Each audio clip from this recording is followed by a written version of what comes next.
My husband spent 20 years restoring that car. My son sold it overnight. But what he left behind, that's the story of how my dead husband saved my life. I still remember that morning, the coffee cooling in my hands as I looked out the kitchen window. The garage door was wide open. Dennis never left it open, not in our 43 years of marriage. He'd been gone for 8 months now, but that open door was a punch to the gut. It was a sign, a wrongness I felt deep in my bones. I set my coffee down and walked across the yard. The cool April grass, a stark contrast to the growing warmth of the day. The kind of day Dennis would have been out there already, bent over that car, a rag in his hand. The oil stain in the center of the concrete floor was dark, familiar, and completely empty. 20 years of his life, sitting in that spot, and now, nothing. Just a hollow, echoing space. My chest went tight. I walked to the workbench, running my hand over the familiar tools, each one outlined in black marker on the pegboard. His red toolbox sat closed, his work journal lay open. I picked it up, my fingers tracing his small, careful handwriting. The last entry was dated just 3 weeks before he died. Almost done. 20 years on this beauty. Can't wait to teach Carol to drive her properly. Our retirement road trip starts next summer. My eyes burned. He had worked on that car for me. For us. The garage still smelled like him. Motor oil, old leather, and that orange hand soap he used. I could almost hear the classic rock he'd play on his old radio, hear him singing along when he thought I wasn't listening. That's when I heard another engine, a black BMW pulling into my driveway. My son, Brian, 38 years old, and he still wouldn't look me in the eye when he knew he'd done something wrong. His shoulders were hunched, his hands shoved in his pockets. Then the passenger door opened. Vanessa, his wife, perfect as always. Dark, smooth hair, designer sunglasses that hid her eyes, clothes that probably cost more than my monthly grocery bill. She looked at me, standing there in the empty garage. "Mom," Brian said, stopping at the edge of the driveway.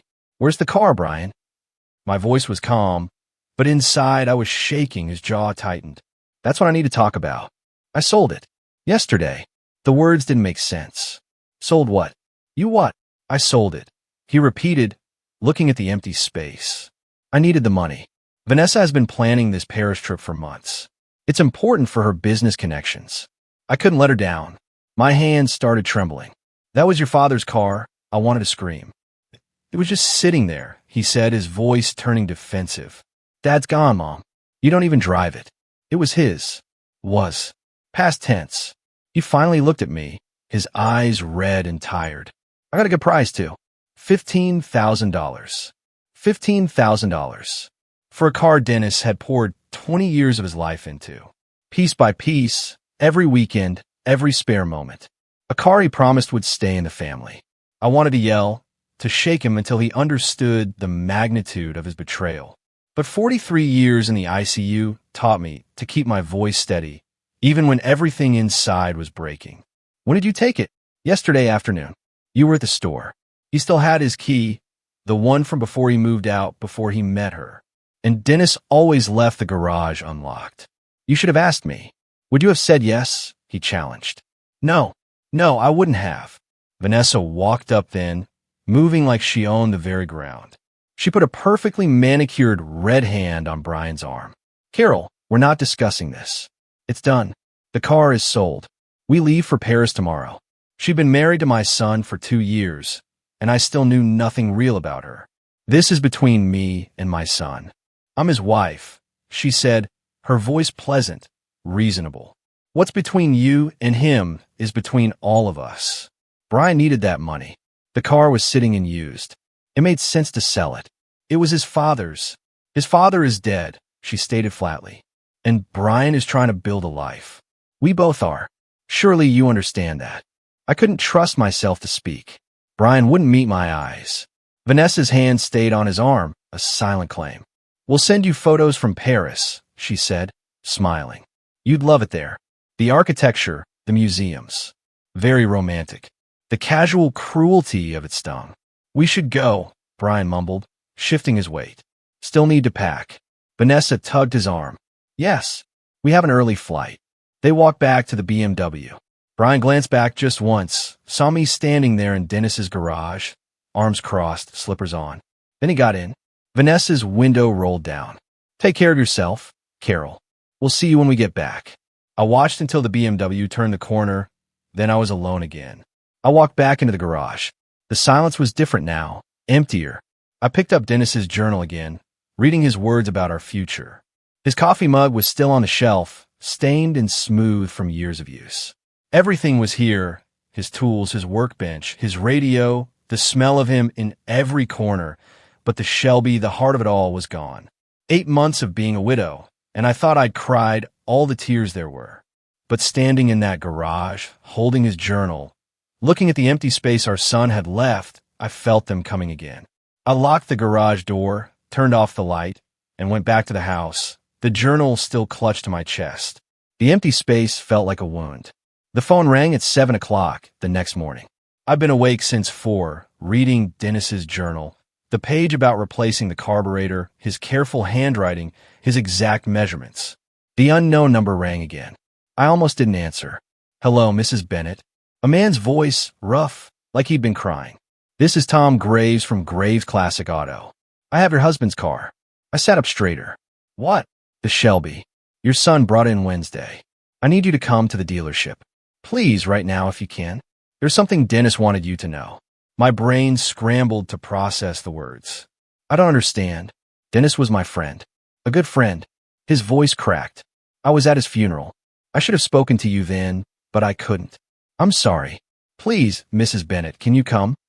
I vaguely remembered him now, a gray-haired man in a dark suit at the back of the funeral home. I drove across town, my hands tight on the steering wheel. The industrial area was all concrete and metal, but Graves Classic Auto was clean modern. Rows of vintage cars gleamed in the early sun. A man stood outside, gray-haired, around 65. His eyes were red. "Mrs. Bennett, thank you for coming. You're Tom." "Yes." He put out his hand, and I shook it. His grip was firm, but his hand trembled. "I'm Tom Graves. Your husband saved my life 25 years ago." He looked at the ground, took a deep breath. "I needed a business loan. Had a dream of opening this place. No bank would touch me. Bad credit, no collateral, just a dream and a lot of nerve." He looked up, tears in his eyes. "Dennis co-signed for me. Risked his own credit and savings for a stranger. I paid back every penny, but the debt went deeper than money. He never told me. That was Dennis. This dealership exists because of him. When your son brought that Shelby in Wednesday, I knew it the second I saw it." Tom's voice went rough. "Dennis talked about that car every time we ran into each other. Car shows, auctions. He'd show me pictures, tell me about the progress. He was so proud of it. Brian said he sold it. He did. To me." Tom looked sick. "Your son had no idea what he was selling." I asked him if he knew the value. He said $15,000 sounded fair. My stomach dropped. "What's it really worth?" Tom met my eyes. "Around $180,000. It's a documented 1967 Shelby GT 500. Own a phone life Madrid ever made. Dennis restored it a museum quality." The number didn't make sense. That couldn't make sense. 180,000 did it. It's a documented 1967 Shelby GT 500. Own a phone life Madrid ever made. Dennis restored a museum quality. The number didn't. To make sense, that couldn't make sense. 180,000. "Yes, ma'am." "Brian sold it for 15. "Yes." I sank onto the curb, just sat there, stunned. Tom sat next to me. Neither of us spoke for a long moment. "I bought it from him," Tom said finally. "Paid him the 15,000 because he was desperate. Said something about a Paris trip with his wife. But Mrs. Bennett, that car was never mine to keep. Why are you telling me this?" "Because Dennis made me promise. 2 years ago." Tom stood, held out a hand to help me up. "Come inside. There's something you need to see." He led me through the bright, clean building to a huge garage. 3 cars sat under covers. Tom stopped at the last one, pulled the cover back. The Shelby sat there, gleaming. Burgundy paint, perfect chrome. I walked toward it slowly, put my hand on the hood. The metal was cool, smooth. I could feel Dennis in every line. I opened the driver's door, sank into the leather seat. It smelled like our garage at home. The steering wheel was worn smooth where his hands had gripped it. Tom leaned against the doorframe. 2 years ago, Dennis asked me to help him install something. A hidden compartment. I looked up, my heart pounding. Why? He said if anything ever happened to him, I needed to make sure you knew about it. Made me swear. Tom gestured to the dashboard behind the radio. I didn't look inside. He said, this was for you and only you. Tom showed me how to release the panel. Press here, pull there. The radio face came away, revealing a dark, hidden space. Tom stepped back, walked out of the garage, leaving me alone. My hand reached into the compartment, touching paper. I pulled out a manila folder, thick and heavy. Underneath, it was a sealed envelope, my name on the front in Dennis's familiar handwriting. And at the bottom, a small wooden box with a key inside. I opened the envelope first. Dennis's handwriting filled the page. Carol, I needed to protect you from this until I had proof. I've been investigating Vanessa for 18 months. She's not who she says she is. Her real name is Vanessa Cortland. She's done this before, twice that I've found so far. In this folder is everything I've gathered. Photos, documents, contact information for her previous victims. Their stories are the same. She targets men with aging parents and family assets. She's going to target our house, Carol. That's her pattern. She'll convince Brian that you're declining, that you need care, that the house should be sold. Then she'll disappear with the money. My breath hitched. I confronted her once, carefully watching her reaction. She's very good at what she does. Brian doesn't see it. He won't believe me without ironclad proof. I don't have it yet. The key in this box is for our safe deposit box at First National. Box 447. Inside are stock certificates I bought in 1994 as a favor to a patient. Check the current value. You're taken care of financially. Tom knows to call you if anything happens to this car. He's a good man. Trust him. Protect yourself. Protect our son. He's a victim in this, too. I love you. I'm still protecting you, Dennis. I read it twice, my hands shaking. Dennis knew. He knew about Vanessa. He'd spent 18 months investigating her. Died before he could finish. I opened the manila folder. Photos. Vanessa at a wedding with a different older man. Another wedding, different man. Marriage certificates. Vanessa Cortland married Stanley Wright, Phoenix, Arizona. June 2019. Vanessa Cortland married George Murphy, Tampa, Florida. March 2021. Newspaper clippings. Local man reports elderly mother's life savings stolen by daughter-in-law. Another. Family business sold in suspected fraud case. Pages of Dennis's careful notes about Vanessa's behavior. Questions she'd asked about our house, my health, our assets. Dates and times. At the back, contact information. Stanley Wright. George Murphy. Dennis's final note at the bottom. Need more concrete proof before telling Brian. He won't believe me without it.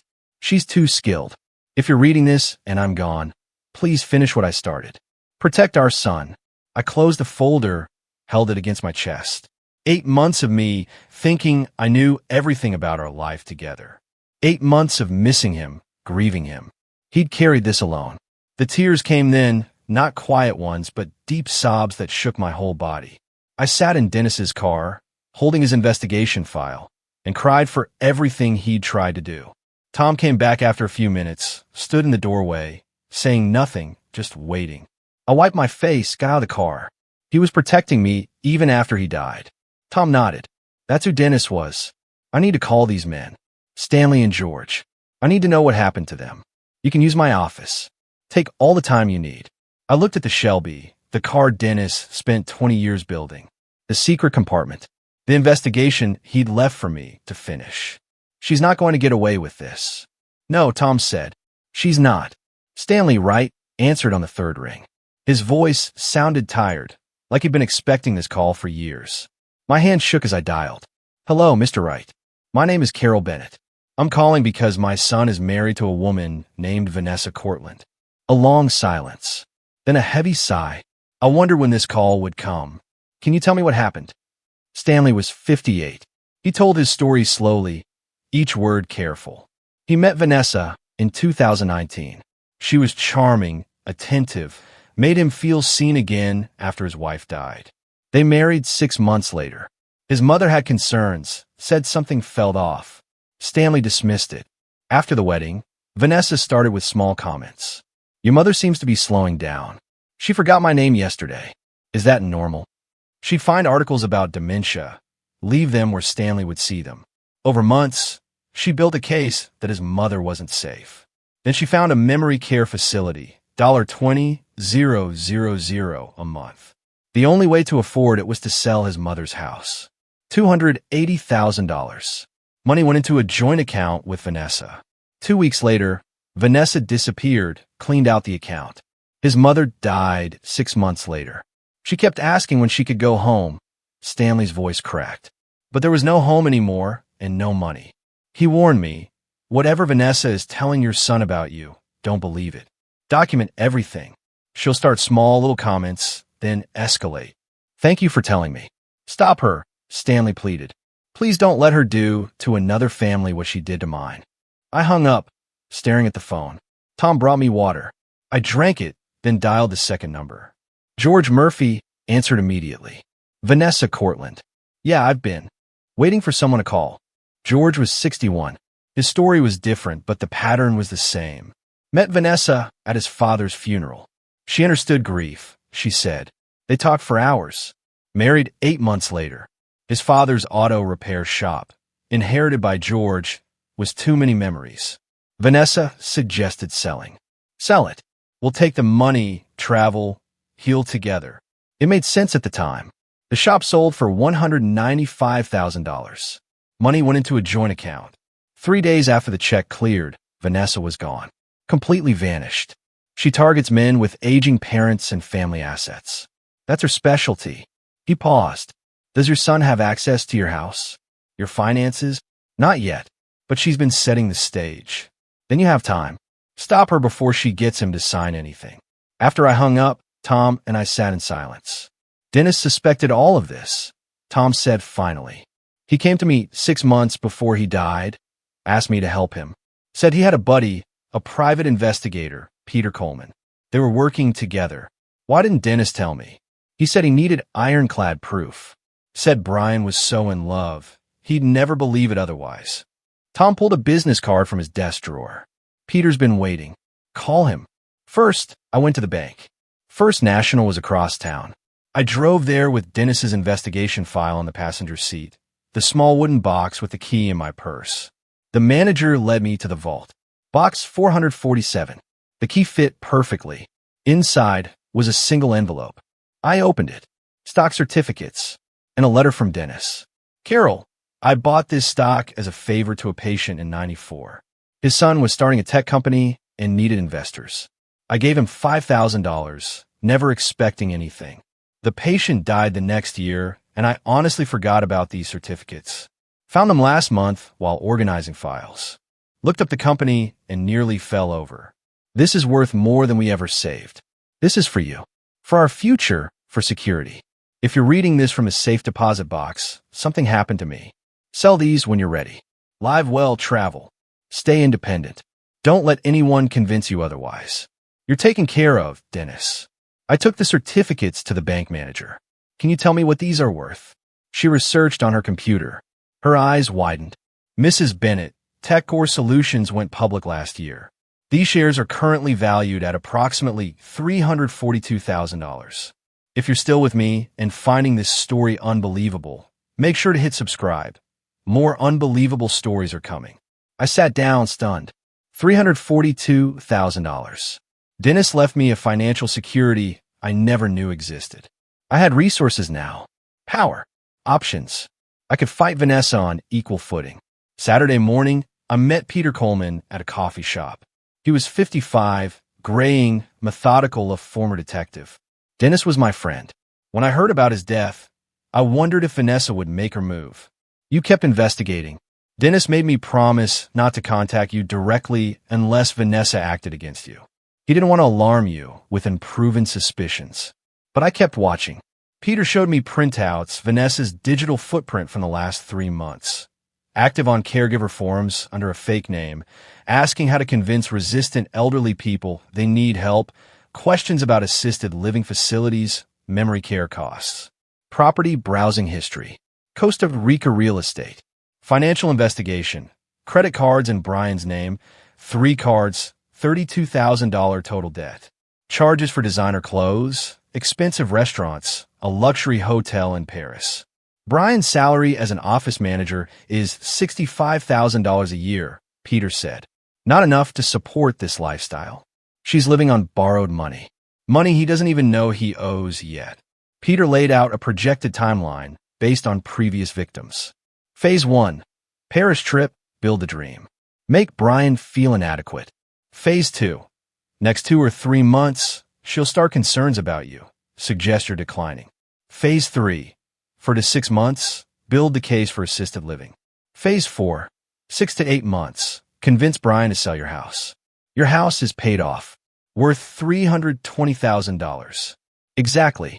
Her total take would be over $350,000. Peter closed the folder. She's in setup phase now. When they get back from Paris, she'll start the campaign in earnest. Can the police stop her? Not yet. She hasn't committed a crime in this state. The previous scams were in Arizona and Florida. Until she actually takes money or commits fraud here, police can't act. So, we wait for her to hurt us. We build the case now. Document everything. When she makes her move, we're ready. Peter leaned forward. And Brian has to see the truth himself. If you just tell him, she'll convince him you're paranoid. He has to discover it. I understood. Brian wouldn't believe me without proof, he found himself. That evening, I sat at my kitchen table, making a list of everything I'd noticed from Vanessa over 2 years. 2 months ago, Brian asking where I kept the house deed. 6 weeks ago, Vanessa taking photos of every room. 1 month ago, Brian asking if I'd forgotten about lunch plans we never made. 3 weeks ago, Vanessa commenting how tired I seemed. 2 weeks ago, a brochure for Sunset Hills senior living falling from Vanessa's purse. The pattern was there, building for months. Vanessa was creating a narrative that I was declining, preparing Brian to believe his mother needed help. I thought about the stock certificates, why Dennis kept them in the bank, but hid the investigation file in the car. The answer was obvious. The bank was fireproof, secure, the safest place for something valuable. But the car was Dennis's private space. Vanessa never went in the garage, never showed interest in his tools or his work. She stayed in the house. The car was where Dennis could hide something he didn't want her to find. He thought of everything. I closed my notebook. Dennis protected me in every way possible. Left me money. Left me evidence. Left me people who would help. Now I had to protect Brian. They came back from Paris on a Tuesday, both tanned. Brian looked tired despite the vacation, stress lines around his eyes that hadn't been there before. I'd invited them for dinner, played the part perfectly. Made pot roast, Dennis's favorite, Brian's childhood favorite too. Vanessa controlled the conversation from the first minute. Paris was beautiful. The hotel in the Marais was stunning. Lunch near the Louvre, dinner at a restaurant I couldn't pronounce. It was wonderful, Vanessa said, but it made me realize how much we're missing out on. Brian works so hard, and we have so little to show for it. She looked at me when she said it, the meaning clear. Brian jumped in. Mom, you should think about traveling too, seeing things. Maybe someday. Vanessa leaned forward. Carol, this house is really too big for one person. Have you thought about downsizing? Maybe something more manageable. There it was. The first direct move. I'm managing fine. This is my home. Of course. Vanessa's smile was pleasant, reasonable. We just care about your safety. The stairs, the yard work. It's a lot for someone your age. Brian nodded along. We worry about you here alone, Mom. I noticed he said we, not I. Vanessa's words coming out of his mouth. I appreciate the concern, but I'm fine. Vanessa let it drop, but I saw the calculation in her eyes. Seeds planted. She'd push harder next time. After dinner, Vanessa excused herself. Bathroom. Down the hall. She was gone 10 minutes. I waited 5, then excused myself. Found her upstairs, near Dennis's old office. The bathroom door was open and empty behind her. She jumped when she saw me. Oh, I got turned around. This house has so many rooms. The bathroom is downstairs where it's always been. She laughed, touching my arm. Of course, silly me. Too much wine with dinner. I let her back downstairs, said nothing more. They left an hour later. Vanessa all smiles. Take care of yourself, Carol. We'll visit again soon. Brian hugged me. Love you, Mom. I watched them drive away, then went straight to my notebook, wrote down every detail. Wednesday morning, I called Brian. I need to talk to you about something. Can you come by? Just you. What's it about? Your father. Something I found in his things. Silence on the other end. Vanessa, and I don't keep secrets, Mom. This is between you and me. Please, Brian. A long pause. Okay, this afternoon, I have to tell Vanessa where I'm going. That's fine. He arrived at 3, alone, but he looked nervous. I had coffee ready. Dennis's investigation file was on the kitchen table. Brian saw it, and his shoulders went tight. Mom, if this is about the car again, sit down, please. He sat, arms crossed, defensive before I'd even started. I took a breath, used my ICU nurse voice, calm, authoritative, factual. Before I show you anything, I need you to listen. Really listen. Can you do that? This feels like an ambush. It's protection. I showed him Dennis's letter first, put in his hands. Brian read it, color draining from his face. Dad was investigating Vanessa for 18 months before he died. His reaction was instant. Anger. Denial. Dad never liked her. He was paranoid about everything. This is ridiculous. I stayed calm. Look at the evidence. I spread the photos on the table. Vanessa at 2 different weddings with 2 different men. The marriage certificates. Vanessa Cortland married Stanley Wright. Vanessa Cortland married George Murphy. Brian stared at them. This could be anyone. Someone with the same name. Call them. Ask them about their wives. I handed him the paper, phone numbers written in Dennis's careful handwriting. Stanley Wright, Phoenix. George Murphy, Tampa. You wanted to call random strangers. They're not random. They were married to your wife before you. Brian stood, started pacing. This is insane. Vanessa wouldn't. She loves me. Then prove me wrong. Call them. Prove your father wrong. He grabbed the paper, crumpled it in his fist. I'm not doing this. He headed for the door. Brian, please. He turned. Why are you doing this? Can't you just let me be happy? My voice broke. Because your father died, trying to protect you. And I'm not going to let his last months be for nothing. Brian slammed the door behind him. I watched him drive away. I didn't know if he'd call those numbers or go straight to Vanessa. Either way, the choice was his now. The waiting was the worst part. I sat at the kitchen table, unable to eat, unable to focus. Peter called to check in. How did it go? He was angry. I don't know what he'll do. Give him time. The truth has to sink in. But time felt like it was running out. At midnight, the phone rang. Brian's name on the screen. Mom. His voice was wrecked. Raw. I called them. Mom, I called them both. He was crying. What did they say? Everything. Stanley's mother. George's father's shop. It's the same. Exactly the same story. My heart broke for him. I'm so sorry. I went home after I left your house. I was so angry. His voice shook. But I kept thinking about Dad, about those marriage certificates. So I decided to test her. Just ask simple questions. What happened? I asked where she grew up, what her maiden name was. Tell me about your family. He took a shaky breath. Her answers were different. Not just a little different, completely different from things she told me before. Different town, different college, different everything. What did you do? I pushed. Asked about the credit cards Peter found. The ones in my name I didn't know about. Brian's voice went flat. Her whole face changed, Mom. Like a mask came off. She said they were business investments. I wouldn't understand. So I asked what business, asked her to show me. She said she didn't have to prove anything to me, that I should trust my wife. I kept pushing, said I wanted to see the statements. They're my name. He paused. She packed a bag right then. No more pretending. Said I was weak. Said I was just like what Dad said. Just like all of them. His voice broke. She walked out. Just got in her car and left. I've been calling her phone. She won't answer. Stay there. I'm calling Peter Coleman. I hung up and dialed Peter immediately. He answered on the first ring. I'm already tracking her through the credit cards. She checked into the airport Marriott an hour ago. She's leaving. Made multiple cash withdrawals over the last 2 hours. Got about $12,000 total. And she just booked a flight. He paused. Mexico City. 6 a.m. departure. One way. My stomach dropped. She's running. Yes, but I found something else. Vanessa Cortland is a stolen identity. Real Vanessa Cortland died in a car accident in 2018. This woman's real name is Linda Marsh. She's wanted for fraud in 2 other states under different names. Can the police stop her? I've been in contact with detectives in Arizona and Florida. They'll issue a warrant. If we move now, we can get her at the airport before she boards. What do you need? Brian's cooperation. His statement about the credit card fraud. Can he do that? Yes. I'll make sure of it. At 3 o'clock in the morning, we met at my house. Peter, Brian, and me. Brian looked destroyed. Red eyes, hadn't slept. He sat at the kitchen table while Peter laid out the situation. Vanessa is leaving on a 6 a.m. flight.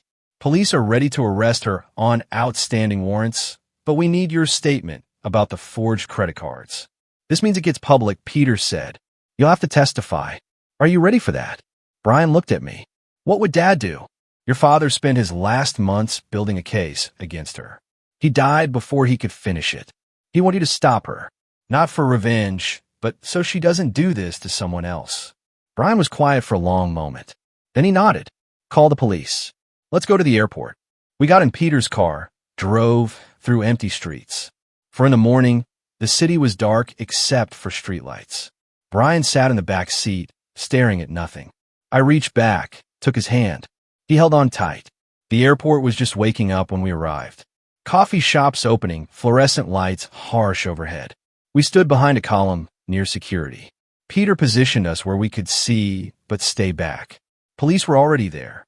2 detectives in plain clothes. At 5:30, the security line started filling. Then Vanessa appeared. 2 large suitcases, designer coat, sunglasses despite the early hour. Hair perfect, calm, confident. She got in the security line. The detectives moved. Ma'am, we need to speak with you. Vanessa turned, saw them. Her face changed. Then she smiled. Is there a problem? Officers. The detective showed his badge. We have a warrant for your arrest. Linda Marsh. Vanessa's smile froze. I don't know who that is. My name is Vanessa Bennett. Ma'am, please step aside. Vanessa looked around, calculating, saw the other detective blocking the exit. She ran, dropped her luggage, kicked off her heels, ran in stocking feet across the polished floor. Airport security caught her before she made it 20 feet, tackled her at the departure board. She fought, kicking, screaming, "Get off me. I haven't done anything." People stopped, watched, phones out. Police handcuffed her right there on the floor, read her rights while she thrashed. A detective opened her abandoned luggage. Inside the first suitcase were clothes, toiletries. Inside the second were stacks of cash, rubber-banded, $48,000. The detective would tell us later. A passport with her photo, but a different name, Linda Brennan. Documents, bank account numbers, an external hard drive. The detective held up the passport. Want to explain this? Vanessa spat at him. They lifted her to her feet. She was still fighting when she saw us. Saw Brian standing 30 feet away. Me beside him. She went completely still. Then her face transformed. Pure rage. You. She lunged toward him. Police held her back. You did this. Brian flinched. You're pathetic. Vanessa screamed. Weak. Stupid. Just like the others. You really thought someone like me would want you? You're nothing. Nothing. I stepped in front of Brian. Not much. Just enough. Vanessa turned on me. And you. Interfering old woman. This was mine. My score. 3 years I spent on this. You should have minded your own business and died already. Her voice echoed through the terminal. People staring, recording. I didn't react. Just stood there, kept my hand on Brian's arm. Police dragged Vanessa away. She was still screaming threats, her voice fading as they took her through the security doors. Then she was gone. Brian stood frozen, shaking. Let's go home, I said. 2 weeks later, we were at the police station giving formal statements. Detective Ramirez explained what they'd found. Linda Marsh, born in Ohio, started running cons at 20. Identity theft, elder fraud. Vanessa Cortland was a stolen identity. Linda stole it after the real Vanessa died in a car accident. 5 previous victims they'd found so far. Charges filed in 3 states: Arizona, Florida, and here. Identity theft, fraud, theft by deception, forgery. The prosecutor expected a plea deal, 12 to 15 years federal prison.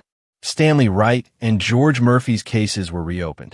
Brian's credit card debt was mostly forgiven. 1 month later, Brian showed up at my door with 2 suitcases. "Can I stay here? Just for a while?" Of course.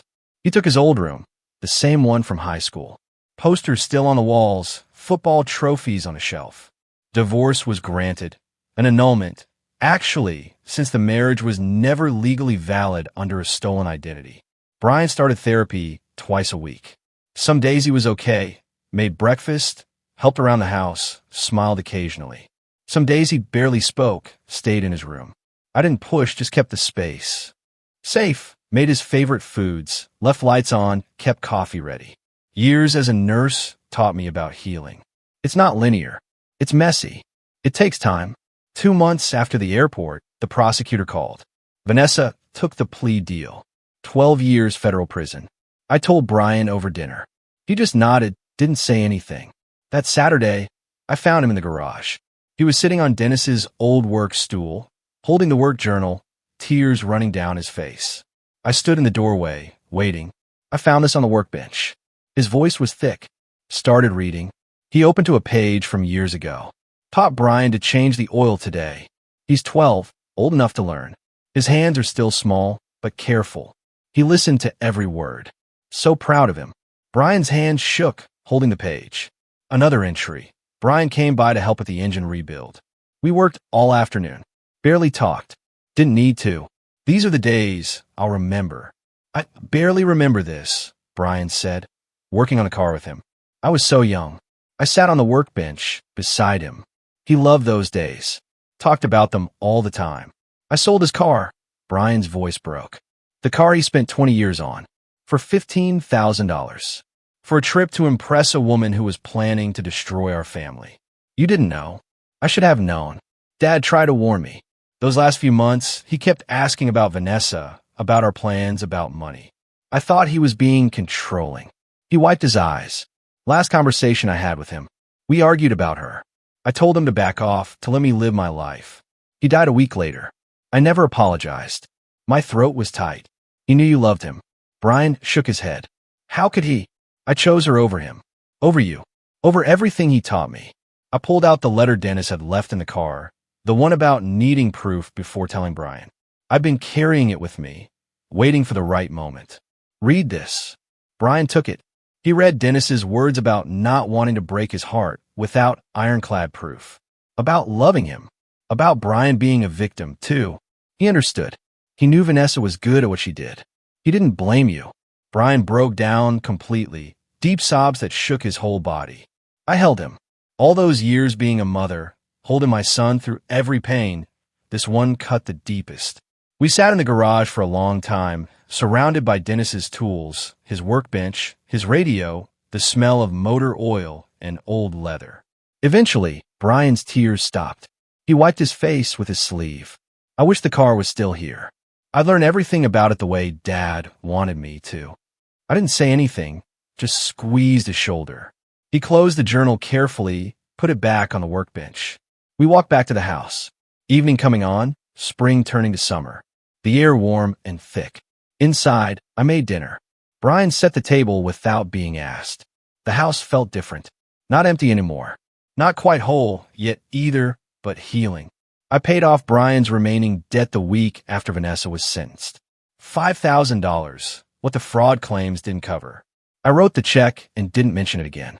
The stock certificates from Dennis gave me choices I never expected. $342,000, more money than we'd saved in our entire marriage. I thought about what to do with it.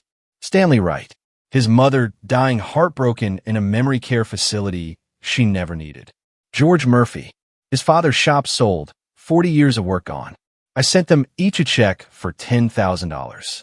Attached a note, for your mother's memory. From someone who understands, Carol Bennett, for Stanley. Similar words for George. For myself, I decided to stay in the house. Maybe travel a little. Small trips. Nothing fancy. Stay independent like Dennis wanted. 2 months after the airport, on a Saturday morning, I heard an engine rumble outside. Deep, powerful, familiar. I looked out the kitchen window. The Shelby sat in my driveway, burgundy paint gleaming in the sun. Tom Graves behind the wheel. My chest went tight. Brian was upstairs. I heard his door open, his footsteps on the stairs. He'd heard it too. We both walked outside, stood on the front porch. Tom got out of the car, smiled when he saw our faces. Bringing her home where she belongs. Brian stared at the car, couldn't move, couldn't speak. Tom walked toward us, held out the keys to me. This was never mine, Mrs. Bennett. Dennis built it for you. I tried to find words. Tom, you paid Brian $15,000. Tom shook his head. But this car is worth more than money. Dennis would want you to have it. Want Brian to learn it. That's what matters. Brian's voice came out rough. I sold it. I threw it away. Tom looked at him. You were a victim too. Your dad knew that. That's why he built the case to protect you. Tom handed me the keys. Dennis told me once that this car was never really his. It was always meant for his family, for the people he loved. He gestured to the garage. You want help backing her in? We opened the garage door together. Tom backed the Shelby into its spot. The same spot it had left months ago. The oil stain on the concrete still there. The engine shut off. Silence settled. Then the garage smelled like it should again. Motor oil. Old leather. Dennis. Tom got out. Stood looking at the car for a moment. He'd be proud of what you did, he said to me. Stopping her, protecting your son. He looked at Brian. And he'd be proud you came back, that you're healing. Tom left after coffee, hugged us both. Brian and I stood in the garage after he drove away. The Shelby between us. I can't believe it's back, Brian said. Neither can I. He touched the hood, ran his hand over the smooth paint. I don't deserve this. Dennis thought you did. That's enough. 3 months later, on a Sunday morning, we started. Brian brought Dennis's work journal to the garage. I brought coffee. We opened the hood. Stood looking at the engine Dennis had rebuilt piece by piece. I don't know where to start, Brian said. I opened the journal, found the page marked teaching Brian. Dennis's handwriting clear and careful. Start with the oil, I read. Check it first, every time before you drive her. Know she's ready. Brian found the dipstick, pulled it, checked the level like the journal showed. His hands are steadier now. 3 months of therapy showing. We spent the morning going through the car together, checking fluids, examining filters, testing systems, physical, methodical work, following Dennis's notes step by step. Brian's confidence grew as the hours passed. I saw Dennis in his movements, the careful attention, the gentle touch with tools. By afternoon, Brian was smiling, really smiling. I forgot how much I love this, he said. Being in the garage, working with my hands. Your father loved these days with you. I remember more now. Little things. The way he'd explain everything twice to make sure I understood. The way he'd let me try even when I made mistakes. He closed the hood carefully. I'm going to take care of this car the way he wanted. We'll take care of it, I said. Together. For months after Tom brought the car back, I decided it was time. Saturday morning, spring turning to summer. I stood in the garage with the keys in my hand. Brian came out. You ready? I think so. We got in. Brian in the passenger seat. Me behind the wheel. The leather seat was cool under me. The steering wheel worn where Dennis's hands had gripped it for 20 years. I adjusted the mirrors, checked everything like the journal taught us, started the engine. The Shelby roared to life. A deep rumble I could feel in my chest. The sound of Dennis's work, his patience, his love. I backed out of the garage carefully. Brian's hand on the door handle, nervous but trusting. Drove down Oakwood Drive, windows down, warm air coming through, the engine purring smooth and powerful. Brian laughed. Dad would lose his mind right now, in the best way. He taught me to drive when I was 17, on a stick shift Ford. I stalled it 6 times. He never got frustrated. This is easier.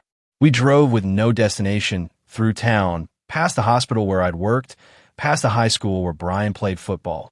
Just driving. The Shelby responded perfectly. 20 years of restoration paying off in every turn, every shift, every mile. After an hour, I headed home, pulled into the driveway, backed the car into the garage. Perfect fit, like it never left. I turned off the engine, sat in the quiet. Dad would be so proud of you, Brian said. Of us, I corrected. That evening, I made dinner. Brian came down and helped with the vegetables, chopping them the way Dennis used to. The house was quiet but not empty. The garage full again. Dennis's tools on their pegboard. His journal on the workbench. The Shelby in its place. I looked out the window at the garage, thought about Dennis's letter. I'm still protecting you. He was. The investigation he built.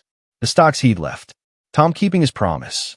Dennis loved me enough to prepare for everything. I wasn't alone. Never was, never would be. It's amazing how a single choice, a single act of betrayal, can unravel a family. But it's even more amazing how one man's quiet, steadfast love, even from beyond the grave, can stitch it all back together. What would you have done in my place? Have you ever had someone protect you in ways you didn't even realize until later? Tell me what you think in the comments below. I really want to know.